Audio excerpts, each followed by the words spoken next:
Adam Hawk here for our friends at Howie's Market. Howie's Market is a family-owned neighborhood grocery store that has been serving the San Gabriel Valley for decades. And when I say serving, I mean serving.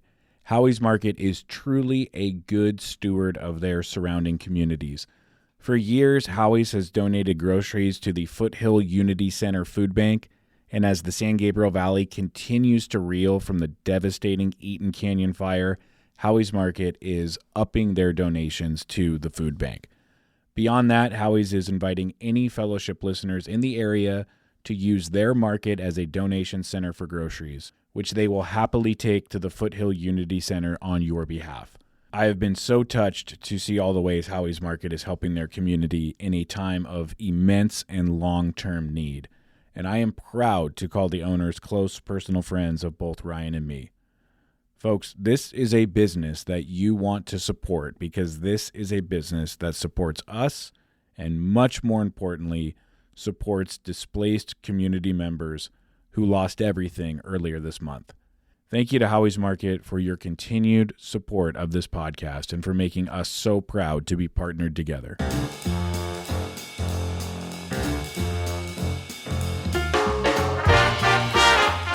Ladies and gentlemen, welcome to The Fellowship. My name is Adam Hawk. He is Ryan Engle. Together, we own and operate the Nation Golf Company in San Clemente, California.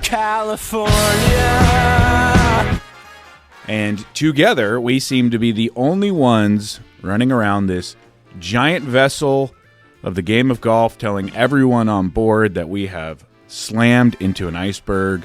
We're going down. Please start bailing water and preparing the lifeboats. Because, folks, I don't want to start out on a negative note, but we are living in a time where Jason Day is now being celebrated and labeled a king for wearing head-to-toe sweats on the golf course. Billy Red-Ass Horschel is iced out doing the Dirty Bird during a walkout intro to a simulator match. Happy Gilmore 2 is coming to a small screen near you with Travis Kelce cameos. The industry is in Orlando right now at the PGA show, nerding out over Callaway misspelling the name of another new driver. No worries, friends.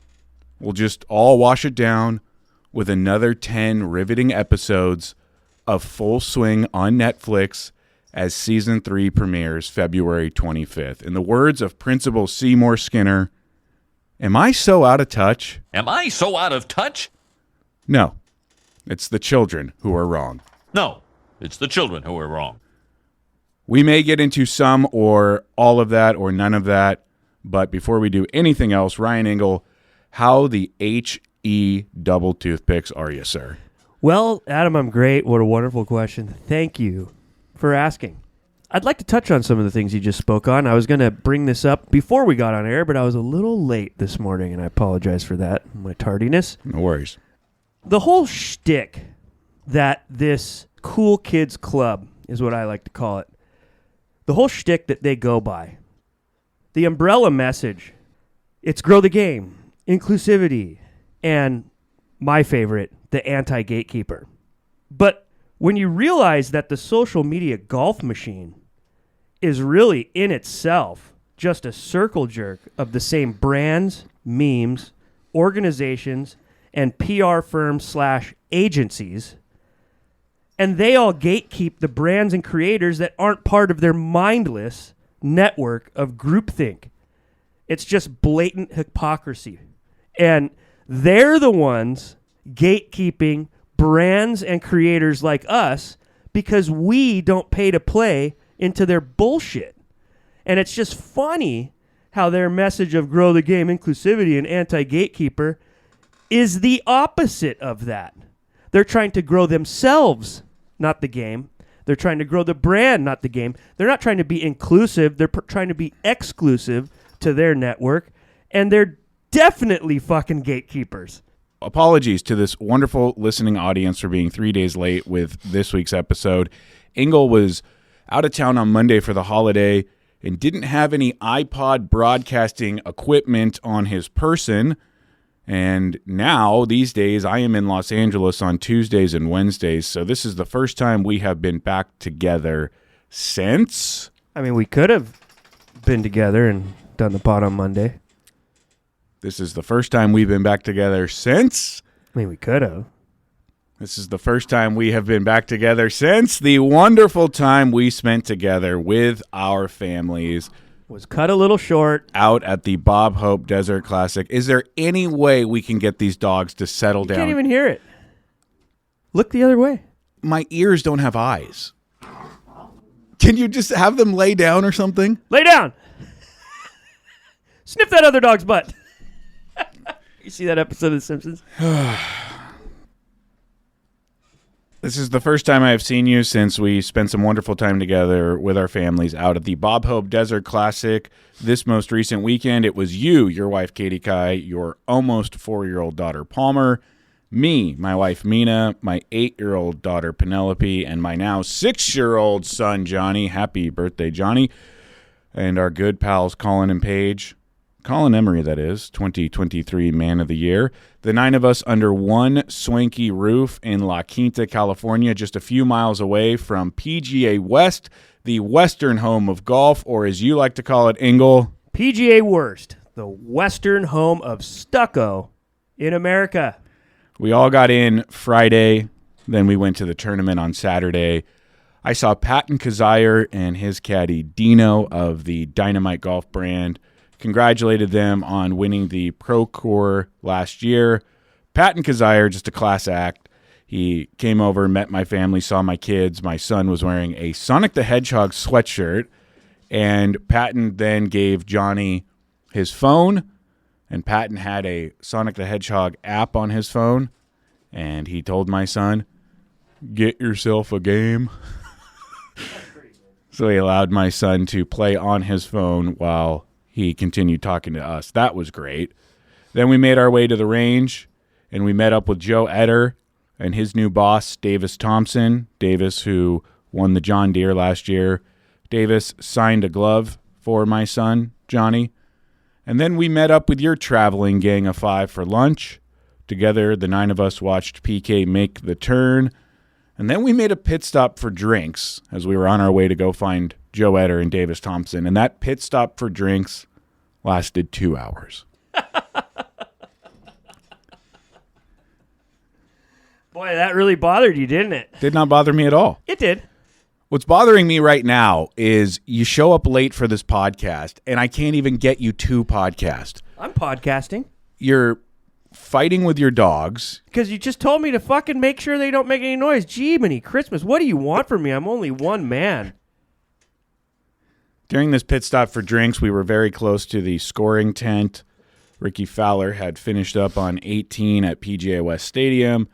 I headed over there with my wife and your wife while the rest of you guys stayed back. And I helped procure a photo for both our wives with Ricky Fowler. I don't understand the Ricky Fowler thing. I'm not going after him. He's clearly a really nice guy. That's been well documented. And I will tip my cap to him. He was the one pro of all of that at the scoring trailer who really engaged with the fans the most and signed every autograph, and he definitely had the most fans. My question is, I don't understand why. What is it that makes him have so many fans? He's not really outspoken. He's not very exciting. And I mean this in the nicest way. He's kind of nerdy. Was it because he had the Bieber do back in the day? I don't know. I'm not even trying to talk shit right now. I'm genuinely asking, why do you think he has such a fanfare? I think it started early, and then when you become famous for being famous, that can last a long time. He's recognizable. He's good looking. He's incredibly nice. He is. To the fans. Yeah. I got nothing against the guy. I have nothing against him. I just want to make that clear. Let's say you bring someone to the event that isn't a golfer and doesn't know anyone. You're close to that scorer's tent. You might be like, hey, you want to get an autograph from one of these guys or something? It's like, oh, okay. Well, who's that? That's Ricky Fowler. He's blank. What is it? I guess that's my point. That's Tiger Woods. He's the fucking best. Or that's Arnold Palmer. He grew the game out of the trenches and made it a worldwide phenomenon. That's Bubba Watson. He won the Masters. That's Ricky Fowler. He's popular. I don't know. Again, I'm not talking shit.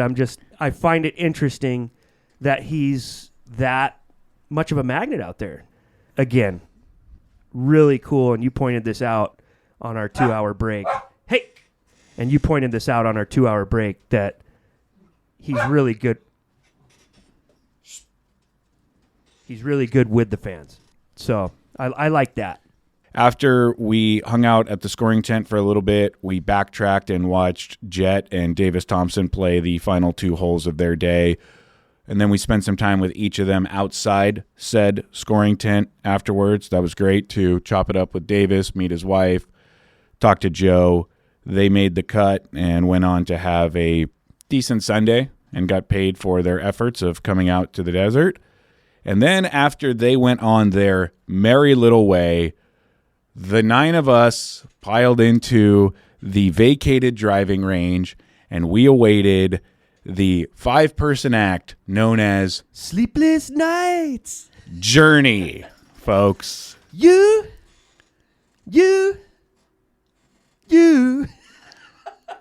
The Amex, a.k.a. the Shamex, a.k.a. the Bob Hope, does a concert after the tournament on Friday and Saturday. We were there Saturday, so there was a country concert the night before, and then we stuck around for Journey. Your wife was wearing a Journey Tour t-shirt to the show. Well, you didn't stick around. You left early. Again. I had my fill. Okay. I've seen Journey plenty of times. I used to work for Jack FM. It seemed like every single week we were going to a Journey concert. Okay. Did you enjoy the show? I did. Yeah. Can you point the mic into your mouth? It's in my mouth. Yeah. You enjoyed the show? Yeah. Wonderful. I go to concerts so infrequently now because of the season of my life that I'm in. 2 jobs, 2 kids, and a penchant for going to bed at 9 o'clock. I've probably been to 300 shows in my life if I have to ballpark it. I've been to 2 since 2021. Now 3 after seeing Journey at the golf tournament. But I say that to say this. I don't know when I'm going to see another concert. And I really hate that anytime anyone might ask me from this moment forward, what is the last concert you went to? I'm going to have to say Journey. And I'm going to have to say it for a long time. And I especially hate that my full answer will be, I saw Journey at PGA West in 2025. Yeah. I hope no one asks me what's the last concert you've seen for a long time, because I don't know when I'm going to another one. And why would that be? Why would what be? Why would it be your last concert? It's my last concert for a while. Why? Because I have so much going on. I can't go and do these things that start at 10 and end at 1 in the morning and find the babysitting. See, I thought you just swung and missed right there, Mr. I came in at 4:30 to write this podcast. What's your nickname? I came in late with my dogs. I thought that you were actually going to hit this pitch, and you teed yourself up, and you fucking whiffed. I thought that you were doing that whole shtick about this is my last concert, and you know why? Because I realized, and you pointed this out, that concerts that start at 5 o'clock, what a great idea. And that's going to be the last concert that you'll ever see that starts at 5 o'clock. 5 o'clock, home by 7, in the jacuzzi with a cocktail. Sleepless Nights. I thought you were going to be like, well, that's why, because no other concert's going to start at that time. It's a perfect time. I get to go to bed at 9. I mean, you missed that whole shtick right there. You blew it. Well, you blew it. I could show you my notes. The very next take says all concerts should start at 5:30 and end at 7 because we all got back to the house around 7:30 and everyone was in bed by 9 on a Saturday night on vacation. Really? Which is a dream come true for me. I really did enjoy that. We were in the jacuzzi by 8 o'clock and we were saying to ourselves, every single show should start at 5:30. It was the best. And those little bar carts scattered all throughout the crowd, that was incredible. Yes. Everyone in that whole place was within 5 to 10 yards of a bar cart with no line. Genius. Yep. They sold 10x $20 tall cans with that strategy than if they would have had just one bar area whenever I'm waiting in line.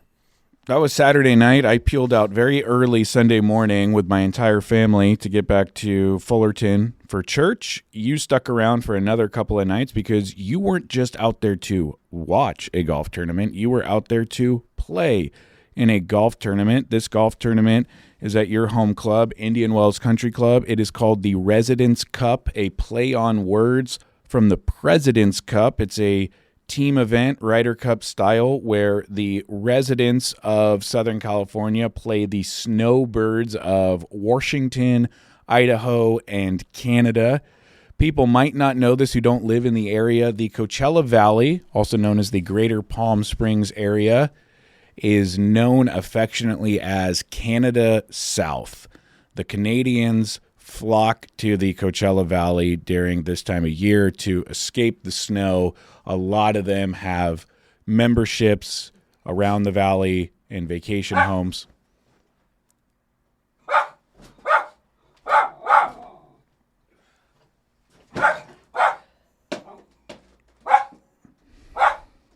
So because these snowbirds have vacation homes and spend a lot of time in the valley, they have these country club memberships. A lot of these people are at your club, and you guys have an event that pits the locals against these snowbirds, the Residents Cup. You played in it. Tell us about the Residents Cup and how this particular edition went for you this past weekend. Yeah, it's a fun team event similar to a Ryder Cup, and Snowbirds got us this year. I will note that this was the 9th annual one. It's the first time that it was a landslide victory, as well as the first time it was a repeat victory, so they're the first team to win 2 in a row. And they're also the team that, ironically, always gets the most strokes. I find it interesting that the handicap disparity is so large, and those guys show up and shoot their best rounds on tournament day. I've nicknamed the Snowbirds the Snow Baggers.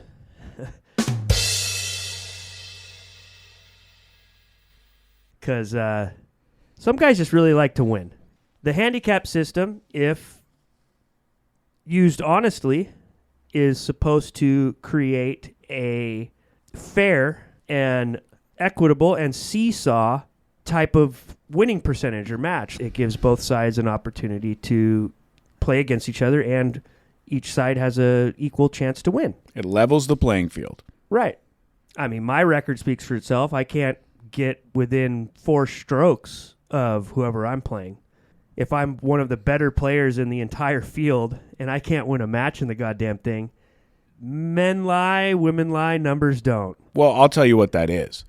As you mentioned, the handicap index system only works if people are honest. You have to report honest scores. And that's what I'm saying. And what you have is people that will not put in their better scores so they can keep their handicap high, and around tournament time put in their higher scores so it goes up and they get more strokes. And then you have people like you who keep a vanity handicap and only report the good ones. And then I post every score. And then we're way out of whack here. I post every score. And if you ever get caught in a bunker and you don't like the sand, you don't take that stroke on that hole, put me down for a 4, guys. Oh, really? Fuck are you talking about, dude? You're such an idiot. Stupid idiot. And a hacker. All I know is this, is if you're looking at it on paper, yes, and with the score that they shoot, whether you fucking think someone has a vanity or a fucking sandbagger handicap, if your opposing player has to shoot 5 strokes better than his average to win that match, something is incredibly wrong. It is true, especially since statistically, and the USGA will tell you this, you only play to your handicap 20% of the time. And I know a lot of you are thinking, well, how is that your handicap if only 1 out of 5 times you go play golf, you play to your handicap? The way the handicap works is they just take your 8 best scores of your last 20. So more often than not, those 12 scores, which are higher than your handicap, aren't even going towards your handicap. Everyone's handicap is a little bit better than who they actually really are. Yes. And you're suffering from that on that end. And on top of it, the handicap thing really only works when you look at stroke play. When you get into match play, that's where those discrepancies really get magnified. I'm out there. I had a great time the entire time. I could care less about winning or losing. I just find it so interesting that it's like, this has been going on forever. It's a thing at every club, and it's going to continue going on, and it's just fucking weird. But at the end of it, here's this group of guys holding the trophy, and they got 1,000,000 fucking strokes, and it's like, was that really a competition? I don't know. Final thoughts on PGA West and the event out there. I have to say, great venue, great event, incredibly nice staff, easy in, easy out. We rip the American Express for being a bastardized version of the Bob Hope. We rip the golf course for the ugly, dormant Bermuda and not being penal at all for these guys, and for the final scores being -25 to -30. We do all that, and I don't think we're backing down from any of that. But it does need to be said that the event that they run out there, regardless of what we might say or think about it, is a fantastic event. And you want to talk about a great family time? That's the American Express at PGA West. Obviously, it's there not because the golf courses are great for the event. It's there because the logistics of being able to have that many people there. They got the room to park. They got the room to move people around in buses. They've got the room inside the golf course, in between courses and holes, and they just have the infrastructure. That's the sole reason why they're there. It's just a shame that those courses don't truly reflect the history and the culture of what California desert golf is. That's our gripe with it, but it's all good. Kind of realized this. I don't know if I said it the last time around, but if that's the new golfer's view of what the desert is, and that's where they can go on their boys' trip, fine by me. Yeah. Because then they're not trying to get on Indian Wells Country Club. Yeah. You know what I mean? I do know what you mean. Stay off my lawn. I would challenge anyone to tell me that going to LACC for the U.S. Open last year was easier or more fun than going out to PGA West any year. LACC might have the superior golf course, the superior history, the unbelievable clubhouse, the great setting in the city of Los Angeles, but getting in and out, incredibly difficult. The infrastructure, not great. PGA West is just a giant playground to go and move around easily, do what you want. It's very kid-friendly. The fact that there just aren't that many people there either makes getting food and drink and using the bathrooms easy. It makes player interaction very easy, sight lines very easy. Well, especially when you're in parking lot C, too, and you mob over the golf cart path to get into the neighborhood to leave early. I mean, that's just great stuff right there. That is great stuff. My wife likes golf tournaments. She's been to a few now. She went to the U.S. Open at LACC. She went to Riviera with you and Craig Dunlap and me last year, and then she went to PGA West this year. She likes it. In fact, everyone I know who goes to a golf tournament likes golf tournaments. You can walk around and drink. Yeah. They're unlike any event. You don't walk around and follow players at a basketball game. Your kids don't roll down grass hills at football games. You can't light a cigar in the seats of a baseball game. This is something that only golf offers. Now, the downside to going to a golf tournament, and you have to fully accept this if you're a diehard golf fan, is you don't see a lot of golf. No, but what you do see feels special. Yeah. Like the little windows you do see feel like little windows. Sure. And you're like, oh my God. Oh. Yeah. It's a different deal, which is what I like about it, because we live in a day and age where everyone's under like a porn light with a magnifying glass. Let's look at this in replay 7 more times. Yeah. You know, and it's just like, I don't need all that, dude. But if anyone were to have come up to anyone on property and say, who's winning this thing? Or no one knows. Who's making a charge? No one knows anything. It's so archaic in the sense that you have to find the standard bearer and hope that he is facing you. Yeah. And then figure out where nobody knows. That one name you're seeing falls in with 143 other names. I still don't know who won that tournament. Nice. Sepp Straka. And you know what? Doesn't matter. My boy, Johnny, had a day. He got to play on Patton Kizzaire's phone. He got a signed glove from Davis Thompson, a golf ball from Chris Kirk, and a second golf ball from Joe LaCava as we were getting ready to go into Journey. I went up to Joe, who was on the range, and said, Joe LaCava, You're a legend. And he turns around and goes, thanks, bud. How about a ball for the kid? Because Johnny was on my shoulders, and he lobbed me a ball.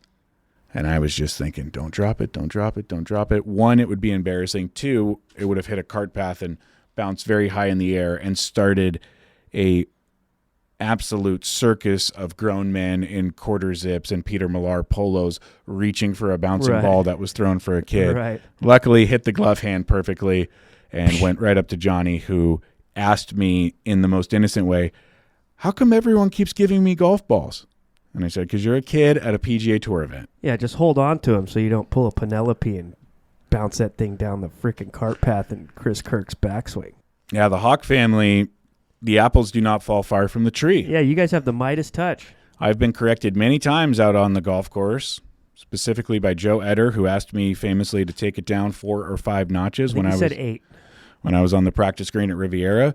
Also, Joe had to move me out of somebody's putting line when we were on the practice green at PGA West a couple of years ago. Remember that? And then this year, Johnny was wearing his glove that Davis Thompson gave him, 5 sizes too big, and my wife decided to take it off in the middle of someone's backswing. And so just a lot of Velcro rip.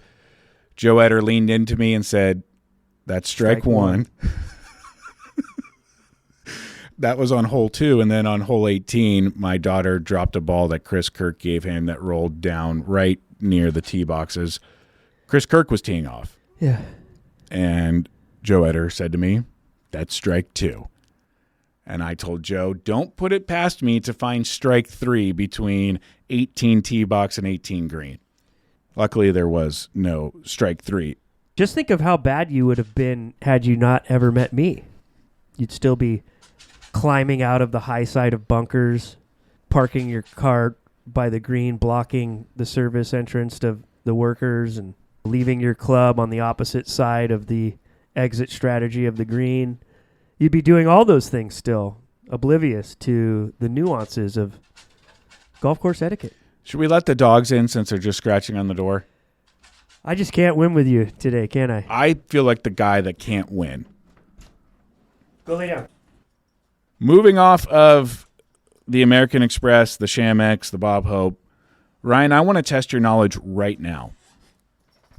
Not to embarrass you, but to see which new upstart golf league has done a better job of marketing. And, of course, these upstart golf leagues are LIV and the TGL. Both leagues have been around for at least 2 years. And, yes, I know that the TGL just started, but it was delayed a year. So we've known about it, and we've known who the teams are. Both leagues are rostered by nothing but professional golfers, and both leagues are televised. TGL on ESPN, and LIV, breaking news, will move from the CW to Fox Sports this year. So let's see which league has done a better job of marketing and raising brand awareness, and this is a game that everyone listening along can play. Ryan, I'm going to ask you to name as many teams from each league as you can. Let's start with LIV. LIV has 13 teams. Let's see how many you can get from LIV. Sound like Rory McIlroy. I mean, this is just a dumb thing, because the winner, before I even go through your silly little list here, the winner is LIV because no one made more headlines than LIV. And you can argue that they did it maybe in a negative way, but no one's going in there making sure they know the names of all those teams. That doesn't prove whose marketing was better. You can just look at the buzz of the headlines. LIV has been on national news for a long time because of what they're doing. So because you don't know who the teams are doesn't mean that they lose the marketing contest. They're definitely winning the marketing contest. But here, let's play along. Hold on a sec. Just calm down. One, do you think that I think this is scientific research for who did better marketing? I'm asking. No, you're teeing up a shtick like you always do. This is not shtick. I am curious. Okay, here we go. Which Range Goats? Range Goats is a team. Fireballs? Fireballs is a team. Smashers? I'll give it to you. It's Smash. What? God. Oh, there's a few more in there. There's 10 more. Yeah, I know. God. Fuck, I don't know, dude. I think I'm out. You want some hints before you're totally out? Yeah. Just close your eyes and think of Phil Mickelson. You'll probably see the logo and you're probably... Flyers? You're close. There's a word. High Flyers? There you go. What a dumb name. There you go. And this one will be easy when you close your eyes and think of Dustin Johnson and the hat he wears. I don't know, dude. Has an A on it. Aces. I need another word. Ace. That's not Flying another word. Aces. You're close. Aces Wild. The Four Aces Golf Club. 4 aces. That's so stupid. Okay. Moving on. Four Aces Golf Club, Cleeks Golf Club, Cleeks. the Crushers Golf Club, the Fireballs Golf Club, the High Flyers Golf Club, the Ironheads Golf Club, Legion 8 Golf Club, What the? the Majestics Golf Club, the Range Goats, Ripper Golf Club, Ripper. That's a sick one. Smash Golf Club, Stinger Golf Club, Stinger. and Torque Golf Club. Torque. My God, dude. Sounds like a Cialis commercial. Seek immediate medical help for an erection lasting more than 4 hours. With some help, you got 5. Without help, you got 3. Let's move on to the TGL. There are only 6 teams. However, unlike LIV, these teams, like most professional sports team, have a city and then a name. There's a name, too? In some instances, yes. But not all. Not all. LA Golf Club is just LA Golf Club, right? And there you go. You're on the board with 1. LAGC. I don't know any of the names, so they've done a horrible job marketing because at least I got 3 of the other ones. I think it's LA Jupiter You're halfway there. Jupiter what? Lynx. Jupiter Lynx. That's 2 for you. That's 2, that's far shooter. Oh, you can count. Good for you. Boston, Halfway. New York. Hold on. Boston. I don't know. Boston Common. Okay, I didn't know that. And New York is correct. New York. And they are just the New York Golf Club. Good for them. Okay. Couple more. There's more? There's LA, You're- Boston, Florida, New York. Florida is Jupiter, yes. Yeah, I know. I have no idea. Atlanta Drive. Oh, yeah, the fucking Billy Horschel with his chain necklace and his Dirty Bird. I wonder if Ben Baller made that necklace for him. I'd like to see a video of Ben Baller actually making a necklace. That'd be fun. And the Bay Golf Club. The Bay. What Bay? Like San Francisco Bay? Yes. Oh, great. Who's on that team? Shane Lowry. The Irishman, huh? Crazy. It's a long flight. That is. Poor guy. He's going to have jet lag.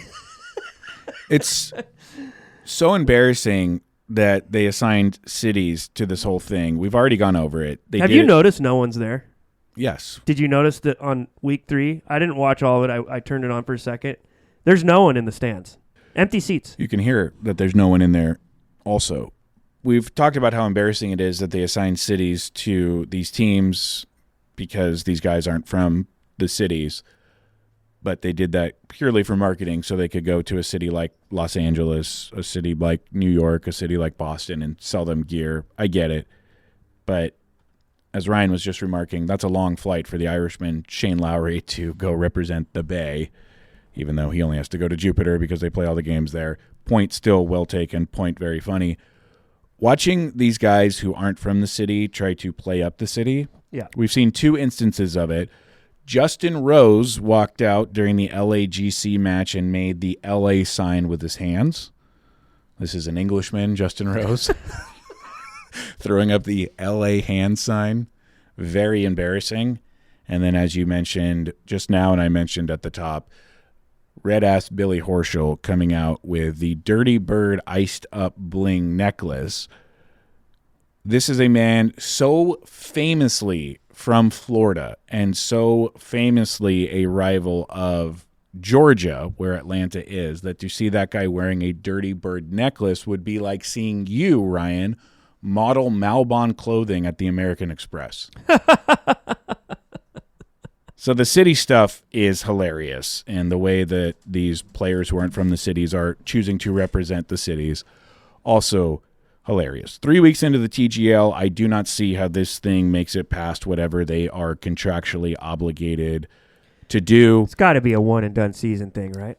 I don't know what the contracts are. If there's a television deal that extends past that, but as I said, I think that this only goes as far as it's contractually obligated to go, unless they pivot and bring in YouTube golfers to carry the torch with their built-in audiences, because this seems like a big ask from the players to get to Jupiter every other week to do this. Seems like a lot of work to broadcast it and keep it going for something that most people just scroll past on Instagram the next day. I don't know anyone watching this stuff live. I know people that watched the first episode because it was the first one and we were waiting 2 years for it. And I know people that watched the second one because it was Tiger Woods and then you had LA in there coming off of the wildfire stuff. I know absolutely nobody who watched the third episode, which was this past Tuesday. So I don't know how this is going to keep going. I just see highlights on Instagram and I scroll past them. But I do really think it's funny that so many people think that if these matches are more competitive, that it will somehow improve the product and the viewership.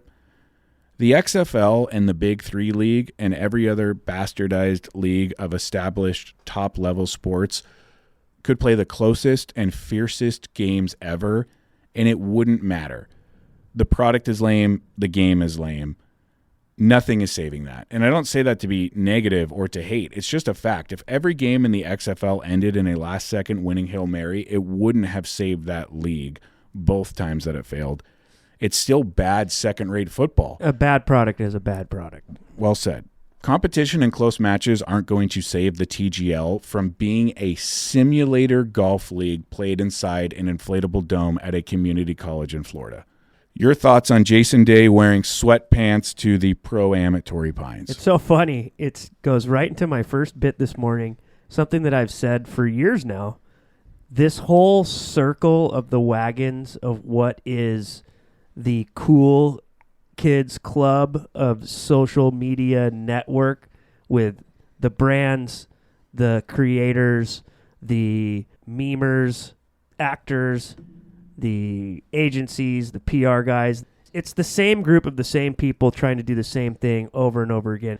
You look at the comments, best dressed guy on tour. Oh, no one does it like Melbourne. You guys, he's wearing plain black sweatpants with one white logo, and they're probably $300.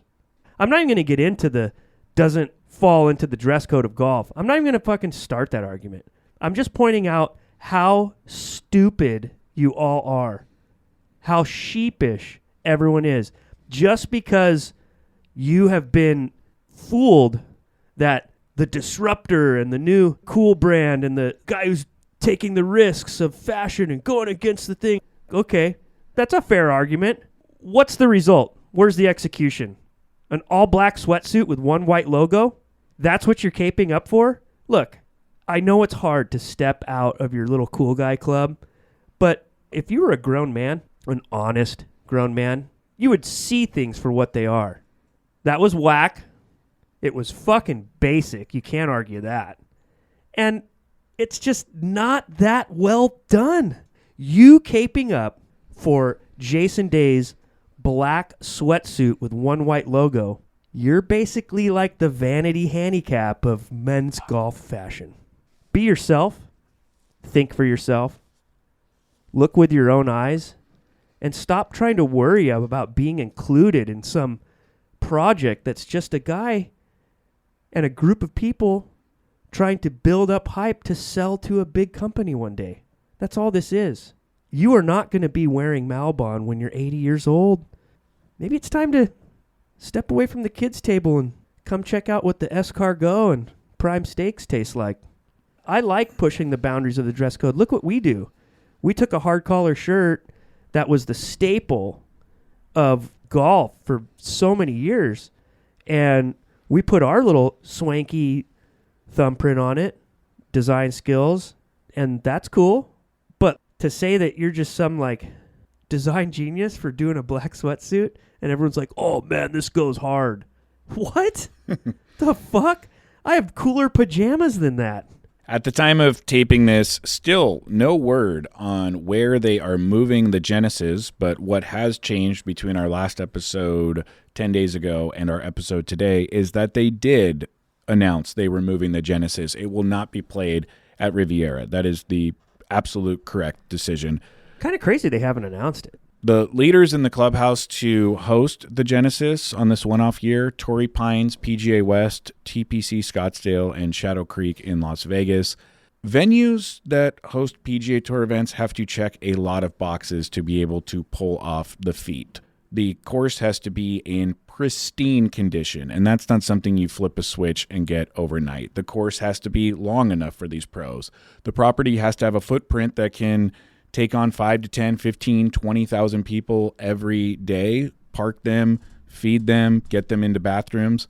There has to be infrastructure. There has to be a membership if it's a private club that wants this to happen, that wants to lose their golf course for all the time that it takes to get ready, all the time it takes to play the tournament, and all the time it takes to tear it down and get it ready again for member play. That's why the PGA Tour is looking at properties that they are already playing for the West Coast swing, save the Shadow Creek in Vegas suggestion. But by staying at one of these venues that they're already playing at during the West Coast swing, it keeps the players and the tour trucks local to the region of the country that they are all in. And it is an easy flip of the switch for a place like TPC Scottsdale or PGA West to say, okay, we will keep up the bleachers and the scaffolding and everything that we needed to build this, and we'll keep our course in this condition. I will say this. A lot of people wanted the Genesis to take advantage of the situation and go to some place that will likely never be able to host a tour tournament. I get that. It would have been cool to see it back at Rancho Park, and it would have been fun to move it out to Sherwood where Tiger used to host the Hero World Challenge, but you were not rescheduling an NFL game at a high school stadium. And I'm not calling these golf courses so far below the other golf courses. I'm just saying they're not built to take on the amount of people and the amount of vendors. Yeah, but you could say the same thing about Riviera. It isn't built for it, but they make it happen. So I get what you're saying. I'm not disagreeing. I'm just saying that there's a little more gray area there than you think. That being said, I think what really caught my eye in recent days was the whole Vegas idea.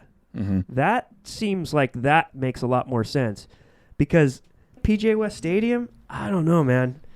The rinse and repeat that quick from a product standpoint, I don't know. That might not be a great look. Tiger Woods in the Coachella Valley, first time in 25 years, that would be awesome. He's avoided the Coachella Valley like the plague. Yep. He single-handedly is probably the most responsible for killing the Bob Hope. He was the first guy to jump the pond and take appearance fees to go play in Dubai and take all the top players with him, which eventually killed what was once one of the greatest stops of the whole schedule. So, yeah, that would be great for him to come back. I'd like for him to answer some of my questions. Maybe I can get him in the press room. Can you get me a pass?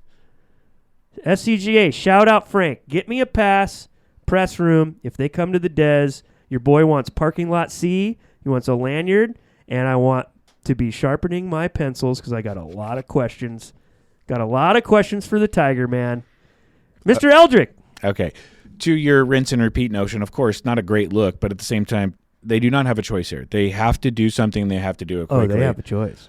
I would love to see Tiger back at TPC Scottsdale, too. That's where his famous hole-in-one on 16 is. That would be cool to see him there. Also, I told this to our friend Tony Baccardi.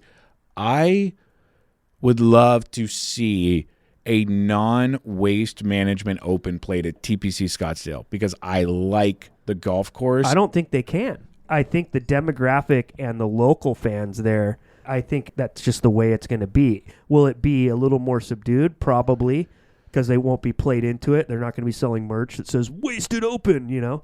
But, I mean, we're talking about there's going to be a lot of chain wallets and white sunglasses showing up looking to get freaking slosh, brother. I get your point, and that place is pretty sick, but I don't know about that one either. I think the Vegas thing is probably best case scenario in my opinion because they can brand it to look like it's a Genesis Open and it's not piggybacking off of anything.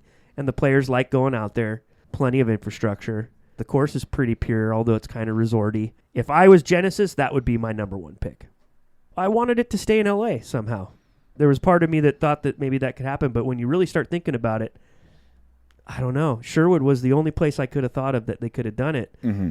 But who knows, man? There's a report that leaked out a number of days ago from a CBS golf reporter saying that Torrey Pines will get the nod because Torrey Pines is in California and they want to keep it in California so that the tax money from the tournament goes back into the state.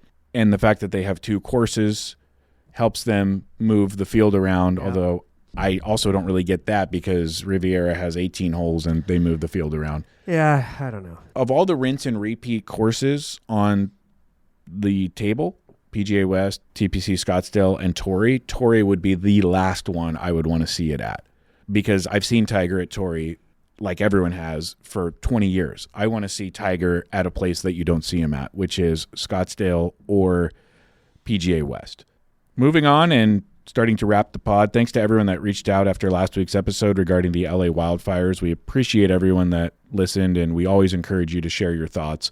We received a number of YouTube comments and texts and DMs and even some messages on Spotify, which I didn't know was a thing. I do want to address something that I heard more than a couple of times, that being upset with failed leadership during a crisis or a disaster is not a bad thing or a misplaced feeling. And Ryan, you even said it on the podcast last week after I called for people to focus their energy on the victims and not the politics. You said that it is a part of the fabric of the country to hold leaders accountable when they fail. And I want to be clear that I absolutely agree with that sentiment. I agreed with it the second Ryan said it because he said it so well. And I agree with everyone that has said it to me since Monday's show. What I was speaking about was more about the people who are being careless with conspiracy theories or using a tragedy to further a personal agenda or political leaning. I was talking about the pointless internet fights and weaponizing situations to prove a point. I thought and still think that it's callous and poorly timed and insulting, but if you're of the right mind and informed enough to speak from an educated point of view and your only agenda is to hold failed leadership accountable in an effort to be on the side of preventing future failure from happening, by all means, exercise your First Amendment right. I support that.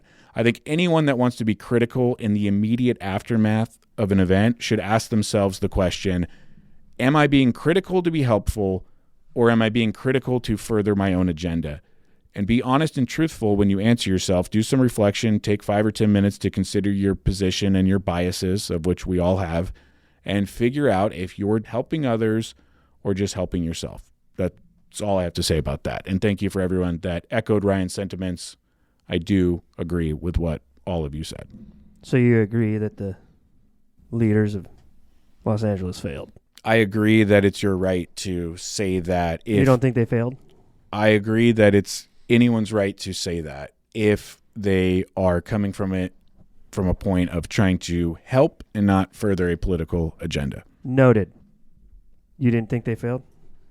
I want to read a comment that we got from Chris, who DM'd it to the Fellowship Instagram account, which candidly I don't check that often. So, Chris, I apologize. I know you sent this 13 days ago and I haven't responded yet. Ouch.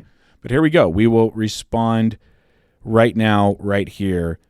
Chris writes in, Hawk, huge fan of Nation and a regular listener to the podcast since your 2023 reboot. My in-laws lost their home in Altadena this week and have moved in with my wife, 2 kids, 5 and 8-year-old boys, for the foreseeable future. The devastation in Pasadena and Altadena is heartbreaking, but in an effort to not dwell on what's gone, I look toward the future, and I am writing for some advice specifically from Ryan Engle.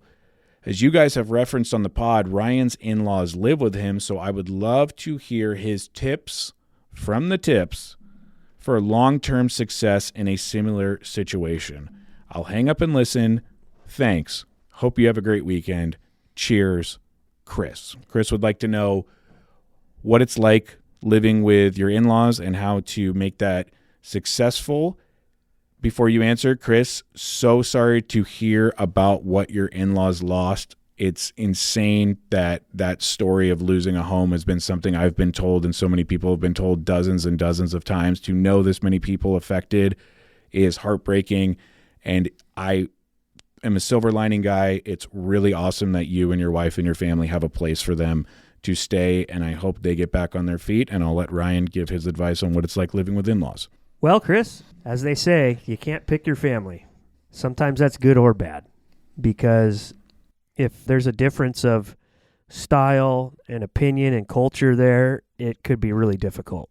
When you get to a certain age and you have your own little home sanctuary, it's hard to share it with people who aren't on the same page with you, and it's going to be taxing and tough. So I don't think there's really a right answer. I can just tell you that myself, growing up, traveling to Hawaii a lot and learning their culture and how family-oriented things are and how normalized this very topic of conversation is, and then finding my wife and absolutely falling in love with my in-laws, for us it was a no-brainer, and it's been harmonious, to say the least. I can tell you that you got to let the little stuff go. You just have to focus on the good. We have a small one. Palmer's almost 4. So to have her grandparents daily in her lives is a huge blessing. So it's like, you know, if they don't load the dishwasher the way you like, you just let that shit go. There's going to be messes to clean up and personalities to juggle and all that stuff. But as long as you have like your spaces, private spaces are somewhat separated, and you can just let the little stuff go, I think it's pretty easy. But like I said, you can't pick your family. So if you got a lot of alphas in the room, it's going to be difficult. If you guys all just communicate, be honest with each other, respect each other's space, and don't sweat the small stuff, that's probably the best you can do to make it work. Luckily, Engle, your wife is the alpha in the room, and she's related to your in-laws, so it works out fine. Good one, Hawk. Did you write that down at 4:30 this morning? I had no idea where you were going with this take. Really? Really? Maybe. Thanks, Chris, for writing in. I will echo the sentiments, despite not living with my in-laws, that having your children exposed to their grandparents is one of the greatest blessings in life. Avoid your in-laws on Christmas Eve. Not anymore. Oh, 1 year. It's a new me. Okay.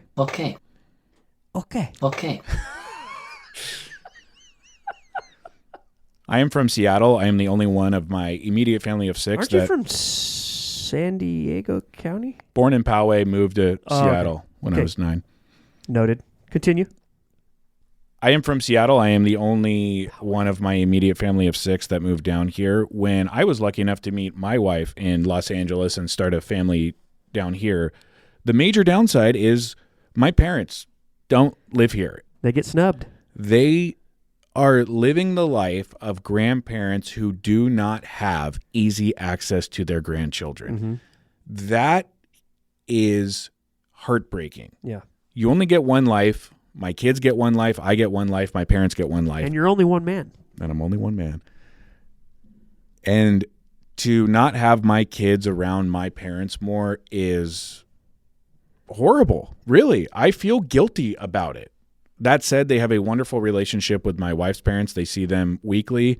And in about 4 hours, my parents will be landing at John Wayne Airport. What a great airport that is. Wonderful airport. Yep. Might be the best airport. Best I've ever seen. John Wayne and Palm Springs. Palm Springs is great. Very expensive. Very expensive. Very expensive. I mean, they built an airport in the desert, so yeah, well, what are you going to do?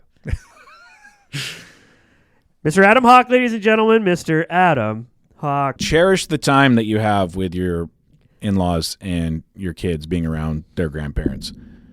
Thank you, everyone, so much for listening to the podcast. We really appreciate it. We will be back to regularly scheduled programming on Monday. Maybe.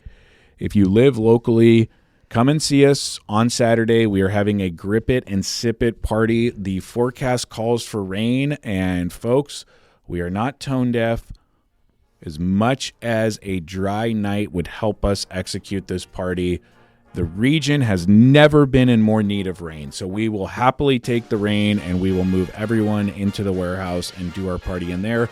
Or you can grab a bumper chute and head outside and get under the shelter of that, and we'll hang out with you outside. Whatever you want to do. We will see you Saturday. More information on our Instagram at Nation Golf. Thank you for listening. We will talk to you in a couple of days. Cheers.